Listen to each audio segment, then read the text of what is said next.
সকলোকে শুভ সন্ধিয়া জনাই আজি সন্ধিয়াৰ কেইটামান গুৰুত্বপূৰ্ণ খবৰ আপোনালোকলৈ লৈ আহিছো। আপোনালোকে ভিডিঅ'টো শেষৰলৈকে চাব বুলি আশা কৰিলো। শেষত আপোনালোকৰ মন্তব্য কমেণ্টৰ জৰিয়তে জনাবলৈ নাপাহৰিব। তো আজি হৈছে 11 মে সন্ধিয়া খবৰকেইটা আপোনালোকে শেষৰলৈকে চাওক। প্ৰথমটো খবৰ হৈছে খানাপাৰা খেলপথাৰত যিহেতু অহা কাইলৈ যি শপত গ্ৰহণ অনুষ্ঠান অনুষ্ঠিত হ'বলৈ গৈ আছে, তাৰ বাবে তীব্ৰ প্ৰস্তুতি সম্পূৰ্ণ হৈ উঠাৰ দিশে আগবাঢ়িছে। তথা খানাপাৰাৰ খেলপথাৰত প্ৰায় যিসমূহ কাম প্ৰস্তুতিৰ বাবে সেইখিনি আগবাঢ়িছিলে কৰি আছিলে সেইখিনি সম্পূৰ্ণ দিশে আগবাঢ়িছে। তো এতিয়া প্ৰস্তুতি তুংগত উঠা দেখা গৈছে। নেক্সট খবৰ হৈছে কাইলৈ যিহেতু এতিয়া শপত গ্ৰহণ অনুষ্ঠান হ'ব আৰু শপত গ্ৰহণ অনুষ্ঠানত কোন অতিথি কেনেদৰে আহিব, ভিভিআইপি উপস্থিত থাকিব আৰু তাৰ বাবে তো এতিয়া আমাৰ কি হৈছে দেখা গৈছে যে সকলোখিনি প্ৰস্তুতি কেনেদৰে কৰিব এইখিনিক লৈ বাজপেয়ী ভৱনত তেওঁলোকে সেইখিনি কি কৰিছে, তেওঁলোকৰ যি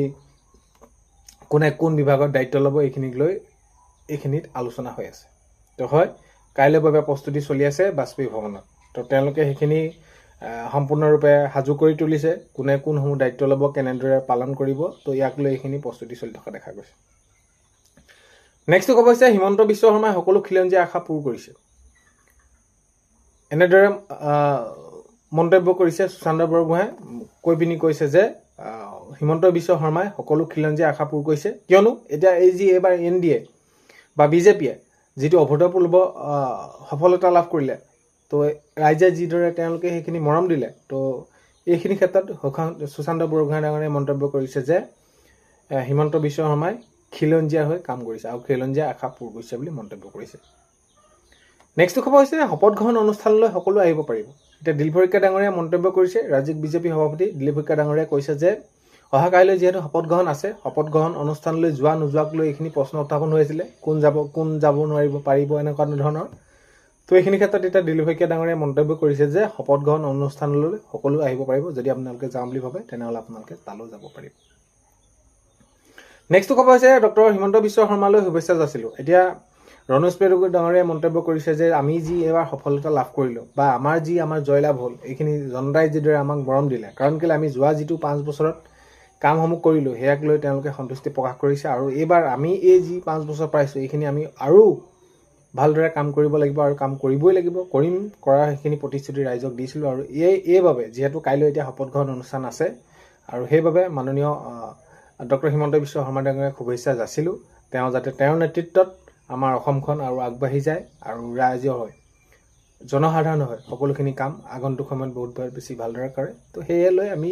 শপত গ্ৰহণ অনুষ্ঠানত উপস্থিত থাকিম আৰু ৰাইজ আপোনালোকো থাকিব, এনেদৰে মন্তব্য কৰে ডক্টৰ ৰণোজ পেগুগোহাঁই। নেক্সট খবৰ যদি আমি চাওঁ, এজাক বৰষুণতে ডুব গৈছে গুৱাহাটী। এতিয়া বৰষুণ ডাঙৰকৈ এজাক দিয়াৰ লগে লগে কৃত্ৰিম বানপানী সৃষ্টি হয় গুৱাহাটীত, আৰু গুৱাহাটীত বানপানী হোৱাৰ লগে লগে চাৰিওফালে হাহাকাৰ হৈ উঠে, যান জঁট হয়। তো এইখিনিক লৈ এতিয়া দেখা গৈছে বিভিন্ন লোকে তেওঁলোকৰ মতামত দাঙি ধৰিছে যে এই যে এজাক বৰষুণতে কিয় এনেকুৱা ধৰণৰ ডুব গৈছে গুৱাহাটী, এইখিনিক লৈ চিন্তা চৰ্চা কৰাৰ প্ৰয়োজন আছে।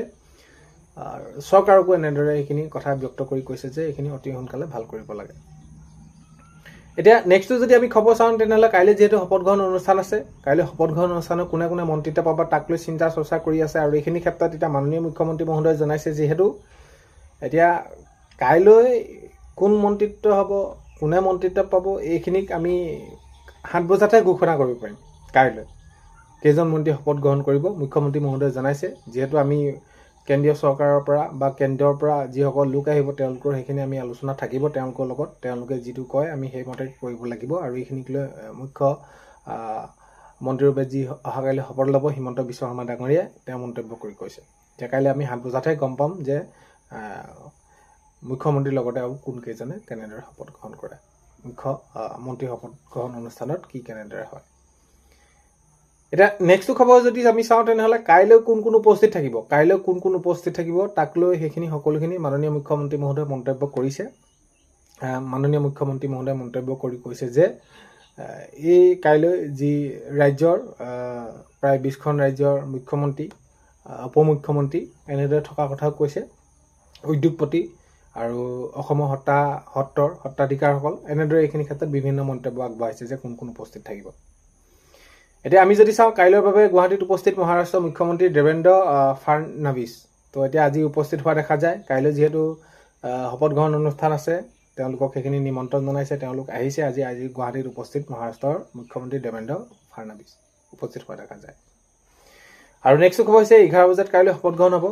কাইলৈ 11 বজাত প্ৰধানমন্ত্ৰী ডাঙৰীয়া উপস্থিত থাকিব আৰু ৰাজ্যৰ বিভিন্ন লোকসকল আৰু ভাৰতবৰ্ষৰ বিভিন্ন ৰাজ্যৰ মুখ্যমন্ত্ৰীসকল উপমুখ্যমন্ত্ৰীসকল তো তেওঁলোক উপস্থিত থাকিব আৰু 11 বজাত কাইলৈ শপত গ্ৰহণ হ'ব নেক্সট যদি আমি খবৰ চাওঁ তেনেহ'লে নিৰ্বাচনৰ পূৰ্বে মাননীয় মুখ্যমন্ত্ৰী মহোদয় হওক বা এই চৰকাৰখনে যিটো প্ৰতিশ্ৰুতি দিছিলে যে যিকোনো ক্ষেত্ৰত চাকৰি ক্ষেত্ৰতে হওক নিযুক্তিৰ ক্ষেত্ৰতে হওক আঁচনিৰ ক্ষেত্ৰতে হওক যি যেনেদৰে নহওক এতিয়া আত্মনিৰ্ভৰশীল আঁচনিৰ ক্ষেত্ৰত মুখ্যমন্ত্ৰী আত্মনিৰ্ভৰশীল আঁচনিৰ ক্ষেত্ৰত যি প্ৰতিশ্ৰুতি দিছিলে এইখিনি ক্ষেত্ৰতো কাম কৰাৰ কথা কৈছিলে আৰু এই দিশটোত যদি আমি চাওঁ তেনেহ'লে আত্মনিৰ্ভৰশীল আঁচনি তো আগন্তুক সময়ত এই আত্মনিৰ্ভৰশীল আঁচনি ক্ষেত্ৰত